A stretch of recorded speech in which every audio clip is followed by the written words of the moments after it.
Salah satu rangkaian kegiatan Sensus Penduduk 2020 yang penting untuk dilakukan yaitu penjaminan kualitas Sensus Penduduk 2020 atau PKSP 2020. Tujuan kegiatan PKSP 2020 yaitu menemukan indikasi kesalahan dan kendala yang terjadi pada saat kegiatan lapangan Sensus Penduduk 2020 sehingga tidak terjadi secara luas dan berkelanjutan. Oleh karena itu, kegiatan ini dilakukan pada awal dimulainya kegiatan lapangan Sensus Penduduk 2020. Nah, kegiatan yang dipantau pada PKSP 2020 yaitu pada tahap pemeriksaan daftar penduduk dan verifikasi lapangan. Rangkaian pelaksanaan PKSP 2020 dibagi ke dalam 4 tahapan, yaitu persiapan pelaksanaan pencacahan, perumusan tindak lanjut, dan pelaksanaan tindak lanjut. Persiapan pelaksanaan PKSP 2020. Sebelum memulai pelaksanaan PK, ada beberapa hal yang harus dipersiapkan oleh petugas PK, yaitu 1. Mempelajari kembali materi PK. Petugas PK juga akan dibekali dengan bahan ajar dan buku pedoman mengenai materi PK yang didapat dari pembelajaran jarak jauh Sensus Penduduk 2020 secara daring. Bahan ajar dan buku pedoman ini dapat digunakan untuk mempelajari kembali materi PK. 2. Memantau perkembangan kegiatan pemeriksaan DP dan verifikasi lapangan.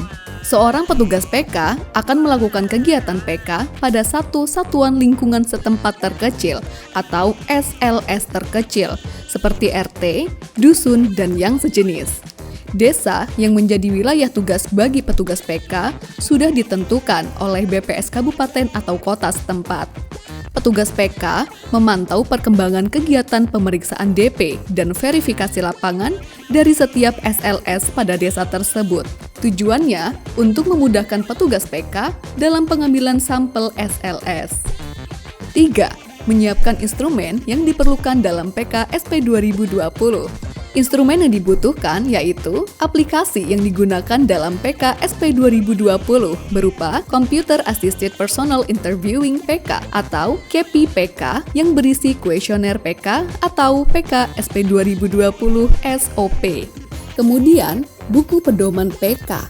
Selanjutnya, peta SP 2020 WS yang digunakan untuk mengenali batas-batas wilayah tugas yang terpilih. Dan yang terakhir, daftar penduduk SP 2020 atau SP 2020 DP. Jika ada daftar penduduk desa atau SP 2020 DPD, jangan lupa dipersiapkan juga. Nah, sebelum petugas PK ke lapangan, pastikan 4 instrumen tadi sudah tersedia ya. 4. Memilih sampel SLS. Dari beberapa SLS yang terdapat dalam desa terpilih, petugas PK harus memilih salah satu SLS yang dijadikan sebagai sampel wilayah PK. Pemilihan tersebut dilakukan secara purposif. SLS yang terpilih harus memenuhi beberapa kriteria yang telah ditentukan dan nantinya akan menjadi wilayah tugas bagi petugas PK. Apabila sampel SLS terpilih memenuhi kriteria, petugas PK harus segera melapor kepada BPS Kabupaten Kota melalui jaringan komunikasi yang telah disepakati, seperti WhatsApp, telepon, dan media lainnya. Apabila tidak ada SLS yang memenuhi kriteria, ada 2 langkah yang harus dilakukan oleh petugas PK, yaitu pertama, melaporkan kondisi tersebut kepada BPS Kabupaten Kota. Kedua, jika BPS Kabupaten Kota menilai tidak ada satupun SLS yang memenuhi untuk dijadikan sampel PK, maka petugas PK diarahkan untuk membuat surat pernyataan tidak dapat melaksanakan kegiatan PK. Terakhir, apabila sampel sudah disetujui oleh BPS Kabupaten Kota, lakukan koordinasi dengan ketua atau pengurus SLS atau warga yang ditunjuk dan petugas sensus pada SLS terpilih untuk membuat janji pertemuan terkait pelaksanaan PKSP 2020. Pelaksanaan pencacahan PK SP 2020. Tahap ini adalah tahapan utama dalam kegiatan penjaminan kualitas, yaitu petugas PK mengisi kuesioner PK SP 2020 SOP. Secara umum, untuk mengisi kuesioner ini, petugas PK perlu melakukan hal-hal sebagai berikut.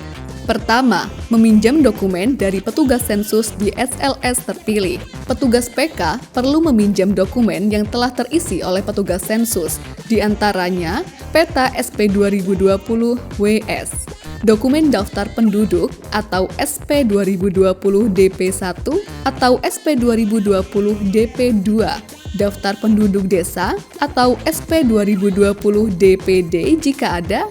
Kemudian, petugas PK memeriksa dengan cepat dokumen yang telah dipinjam.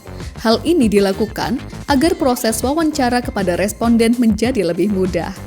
2. Mewawancarai ketua atau pengurus SLS atau warga yang ditunjuk yang membantu petugas sensus saat melaksanakan tugasnya. Pada saat wawancara, petugas PK menanyakan pelaksanaan SOP petugas sensus kepada ketua atau pengurus SLS atau warga yang ditunjuk.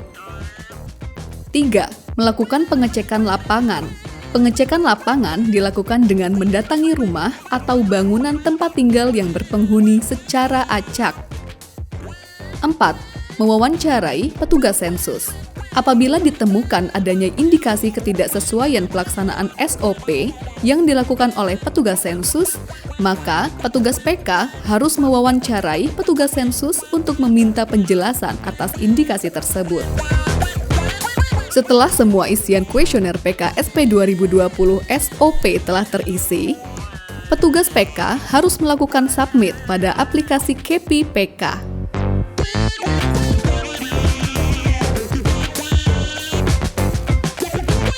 Perumusan tindak lanjut. Kegiatan ini dilakukan oleh BPS Kabupaten Kota untuk menindaklanjuti hasil temuan petugas PK di lapangan.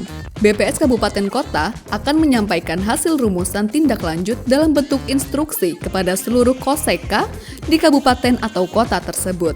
Seksi Nerwilis berkoordinasi dengan Seksi Statistik Sosial dalam memantau hasil temuan PK SP 2020 pada sistem PK dan merumuskan tindak lanjut berdasarkan temuan PK SP 2020.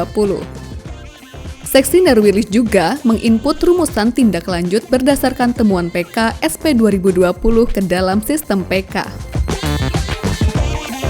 Kepala BPS Kabupaten Kota memutuskan rumusan tindak lanjut yang telah diinput ke dalam sistem PK atau melakukan proses approve.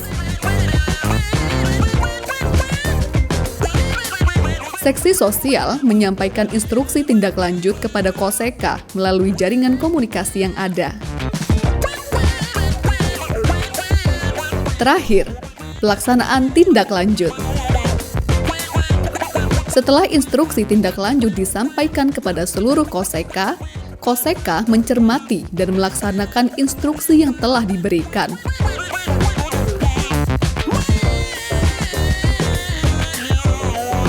Setelah pelaksanaan tindak lanjut, Koseka melaporkan pelaksanaan tindak lanjut kepada BPS Kabupaten Kota melalui kuesioner KEPI tindak lanjut.